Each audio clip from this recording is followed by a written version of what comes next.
Hi everybody. Some of you will know my airsoft videos, but today I'm making my first World War II reenactment video. As you can see, I'm fully packed and ready to go to the Biberbunker in Oostvoorne, a German radar position in Holland since 1943, where you normally walk through bare dunes and empty bunkers. This weekend the public can experience what the position looked like during the May days of 1945. German and British reenactors will populate some of the bunkers and show how, through so-called living history, German and British soldiers lived 77 years ago. But now it's time to hit the road, because it will be a long trip and I have to equip and install a complete bunker. See you there. I'm at the bunker now. So this is the place for this weekend, and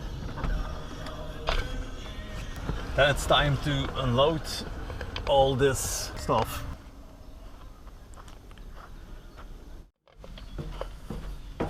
I'll give you a quick peek on the inside of our empty Sanitätsbunker. Originally built as a curver type 428 crew bunker for 12 people. As you'll notice, all the entrances are chamfered. Otherwise it was impossible to carry a wounded soldier on a stretcher in and out the bunker. As you can see on the little map on the right top corner, this bunker has two entrances, but for now only one side is open.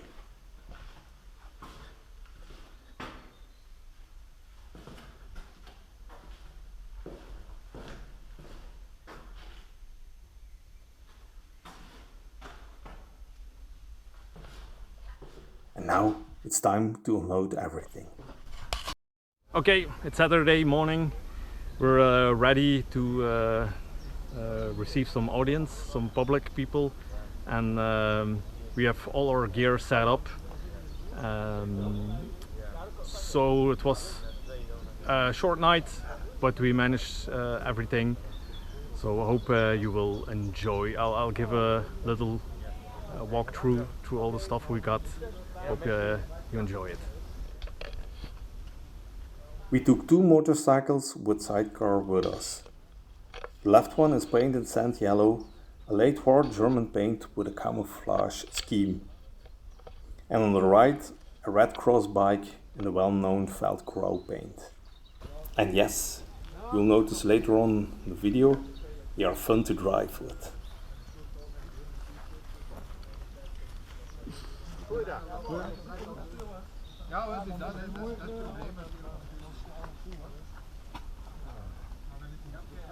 Here we see all the props we took with us, and of course our field tent, made out of many triangle French World War II cells.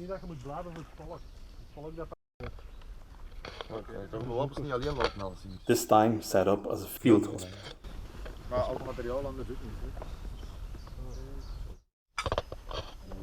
And now it's time to show you the inside of our equipped Sanitätsbunker.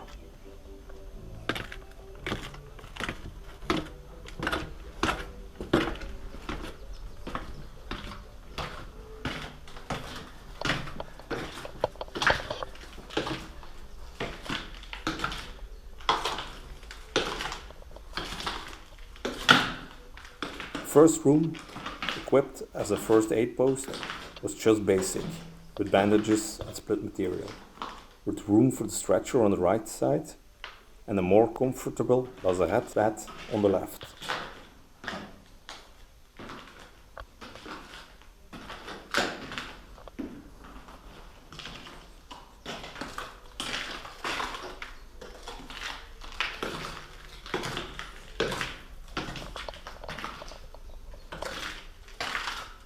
And the second room was for the long-term slightly injured soldiers who could still receive additional medical care while listening to some relaxing music.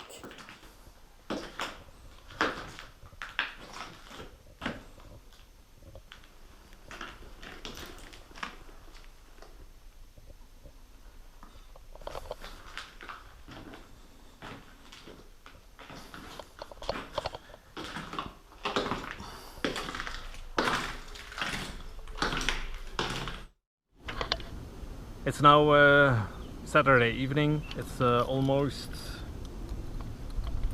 5 o'clock now, and I think everything is closed for the public. We had a lot of visitors here at our bunker, I think everywhere, because it was a whole route people could follow. You can see it on the map. And we just got a message that we are getting pizza for dinner. It's been a long day. The weather was very nice, was very warm in the wool uniforms, but it was a blast. So up to tomorrow.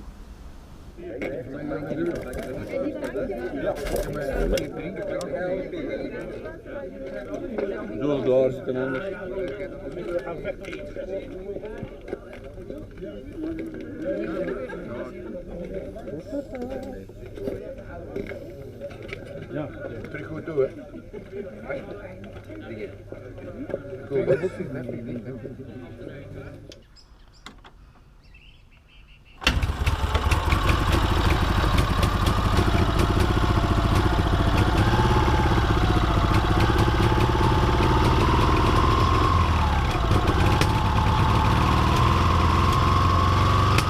Because the bunkers are located in a natural reserve, we, the reenactors, were not allowed to drive around the domain.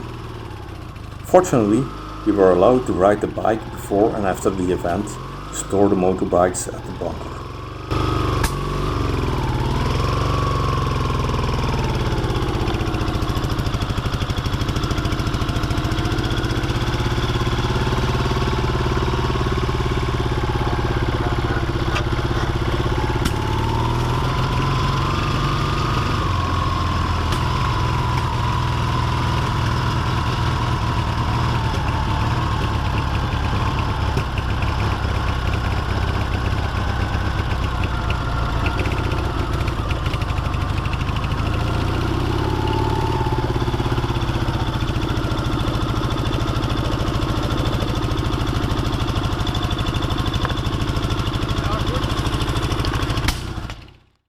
Well, the advantage of doing an event at a bunker complex is that we actually can sleep in a bunker.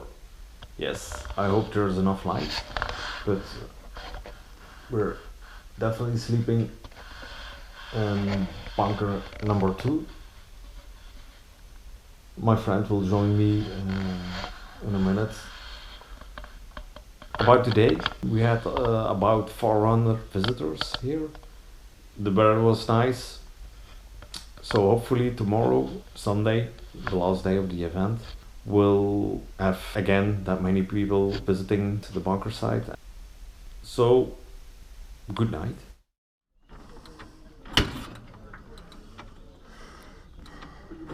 Morgen.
It's now Sunday morning and the first visitors have arrived.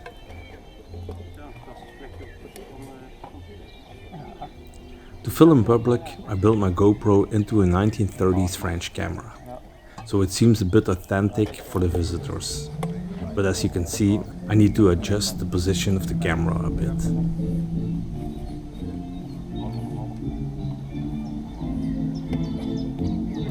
Today, I will also follow the bunker tour and give you a small overview of this Biber position.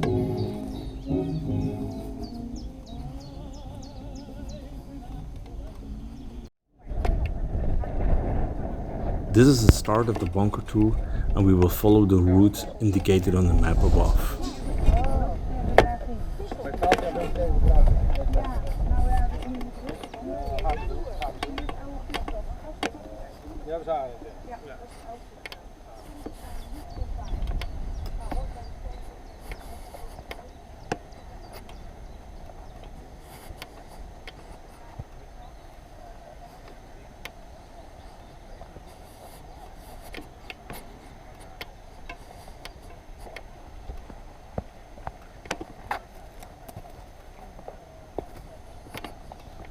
At point 1, a few meters further, we can already locate the first bunker, the Flakbunker. Built to house operators, anti-aircraft guns and to store ammunition. Dat is modern. Nee? Ja, redelijk. Naar beneden.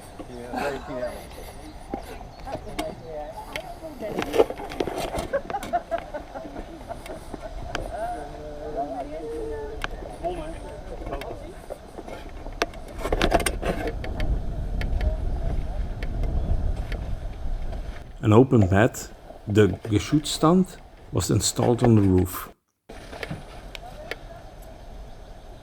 A flak was a Flugabwehrkanone that was set up on top of this bunker and is on display at the Biberbunker.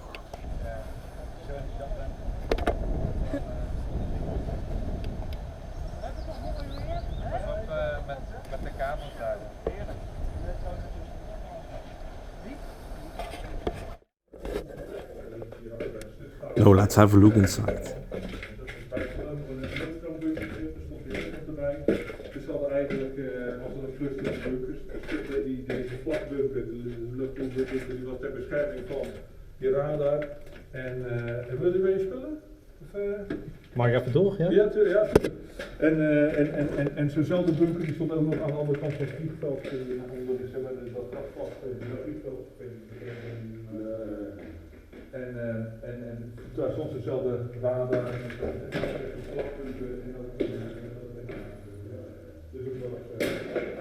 Normally this room was used as an ammunition storage, but due to the decorated walls, it is possible that this room was used as an officer's room. Pas ook op je hoofd als je verder loopt.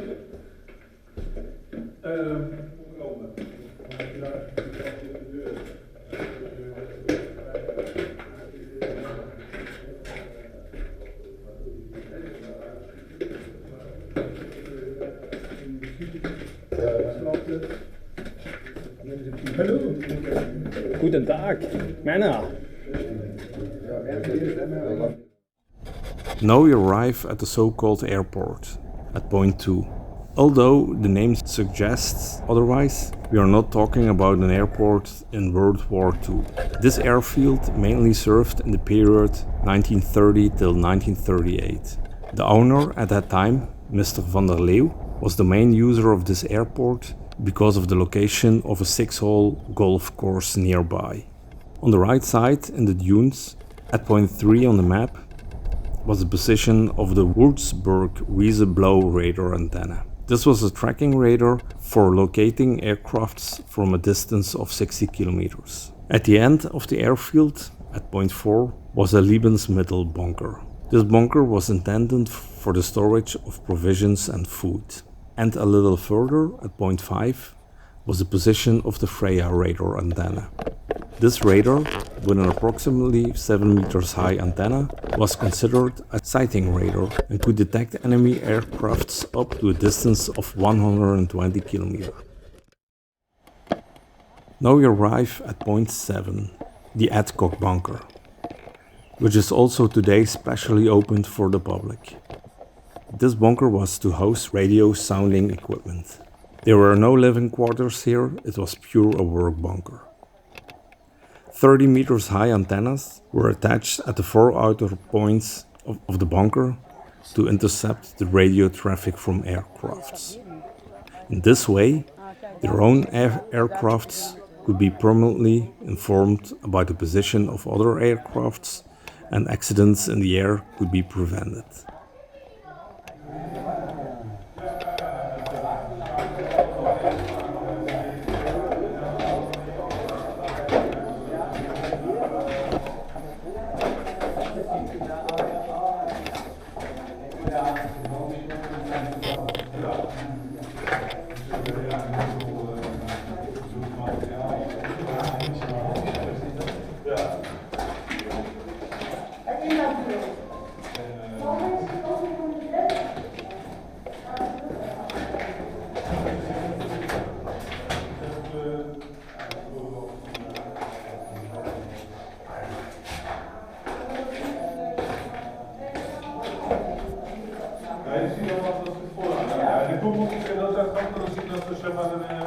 Stuk verdediging daarvoor, een interieur of pitten of een mortier. Dus zeg maar Hier wil ik zijn. Wat is er dan aan het doen?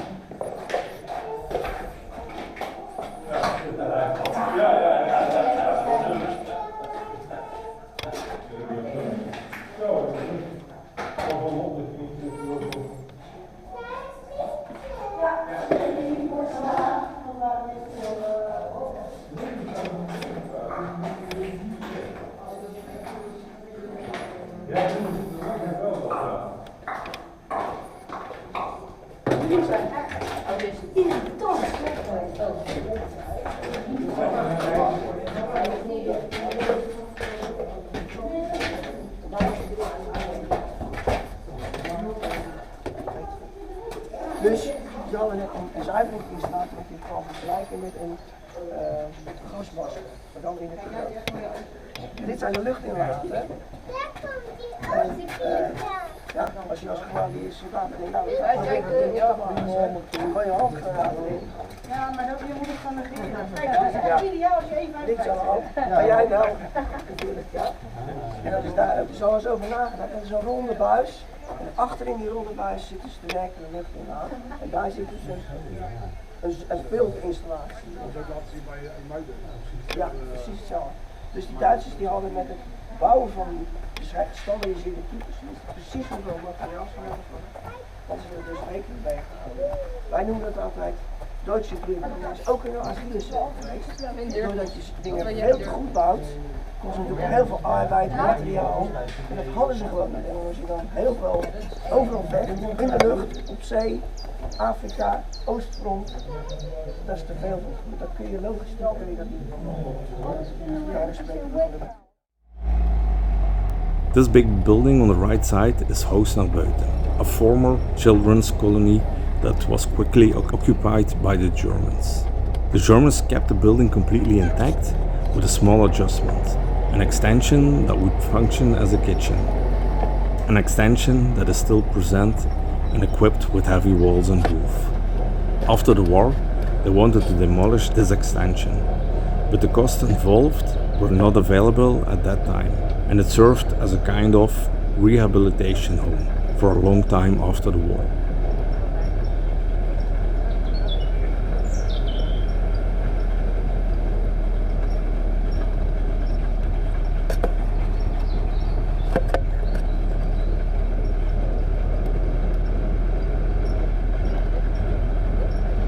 In the meanwhile, we arrive at the Wachbunker. Here was the entrance of the Biber position and where the guard was situated. The building was served as a service building for the guards, and visitors had to report on arrival. Aufsteigen bitte. Jawohl.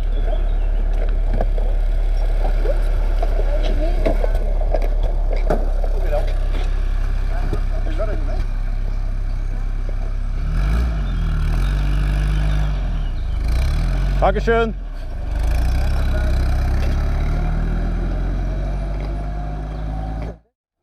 Now we arrive at the Biberbunker Museum, point 11 on the map. But first, on the right, at point 9, is the Seeburgbunker located. This bunker was the initial heart of the radar position, the forerunner of the Biberbunker. The radar and the Flakbunker data from the 409, the bunker on the other side of the path, was worked out here. Because this bunker serves as a storage place for some of the reenactors, For this weekend, the bunker is not open to the public. But that's for me, so we can have a quick look inside.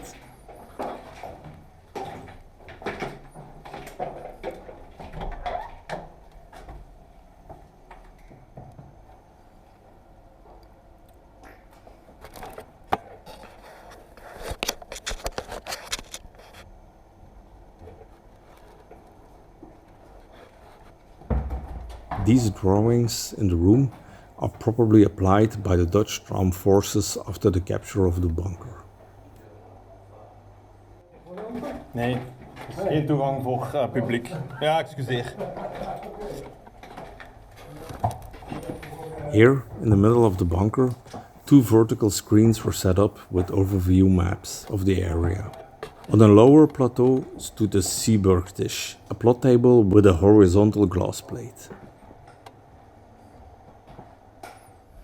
We are in front of the Küverbunker, Funkstelle-Vermittlungsbunker, a radio and telephone connection bunker. This bunker was divided into a funk room, which contained radio communication equipment for land radio traffic, and a Vermittlungsroom, a room for telephony and telex, and was connected to other bunkers, but also the mortar pits and field telephones. After the L487, the Biber, was complete in 1943, this bunker lost its original function. We are in front of the central command bunker of this position, the L487 Bertha bunker, or as it's more often called, the Biberbunker. This bunker, built in the winter of 1942-1943, was a spider in the web of the air war in the southern Netherlands during the Second World War and had to be built at a rapid pace because the air raids on Germany were increasing.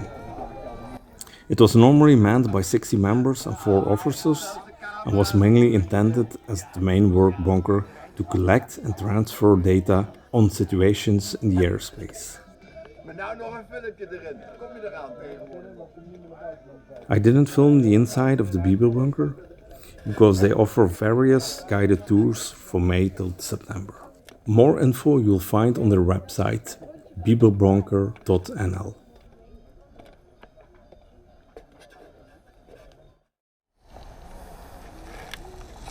Now we arrive at the Sanitätsbunker, set up by our reenactment group, the 352 Volksgrenadier Division. I'm not going to commit myself further to this bunker, as I've already discussed it earlier in the video.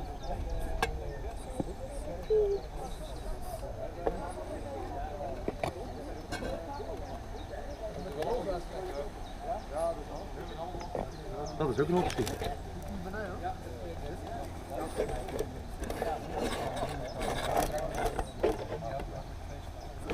Ja. Dat is ook een optie. Maestro. Maestro. Ja. Ja, ik kunt binnen weg zo uithalen. Dit evenement dat we deden was Wind en Wind, denk ik. Ik overleef het ook al. Ja, ik geloof het wel.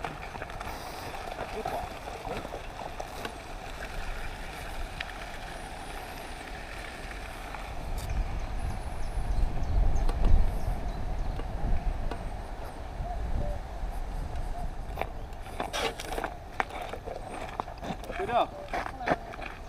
Hello.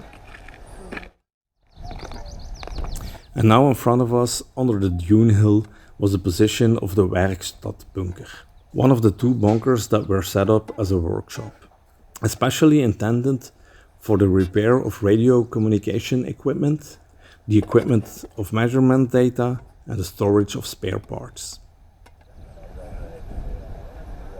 Now we arrive at the last bunker of the tour, the Küverbunker 428, a 12-man crew accommodation with day and night quarters.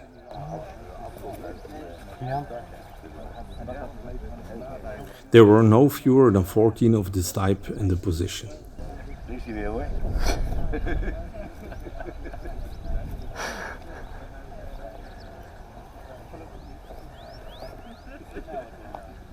Hij is hier gestationeerd worden. Ja, dat is hier. Ja, dat is het weet.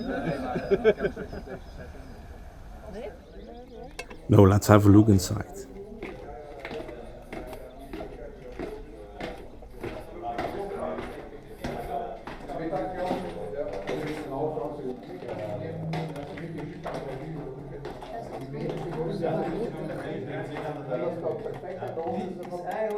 Zoals ze nu gebruikt wordt, zoals het eigenlijk was. En hiernaast, dat is de manschapsbunker. En de sliepen, dat is de sliepen hebben 12 man in de tijd. En die gaten die je in de muur opgevoed ziet met stenen hiernaast, dat waren ramen. Er waren ramen in met een kuil die naar boven ging en zo kwam het toch nog niet in. Zoals hier de... Nee, dat is eigenlijk de vluchthek. Maar daar kunnen ze, als het te gevaarlijk is, vluchten naar buiten. Ja. En is dit nou voor vandaag?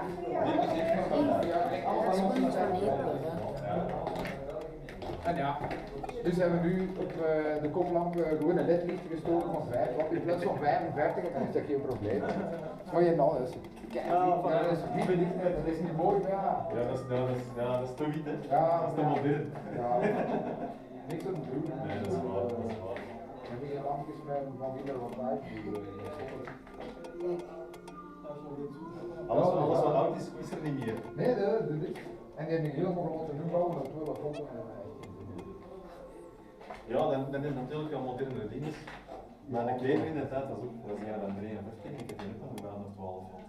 Okay, this was it. I hope you enjoyed my video. We had a great weekend and we want to thank all the visitors, guides and of course the organization for this great event. So, hopefully till next year. Thanks for watching, please like, subscribe and hit the bell button.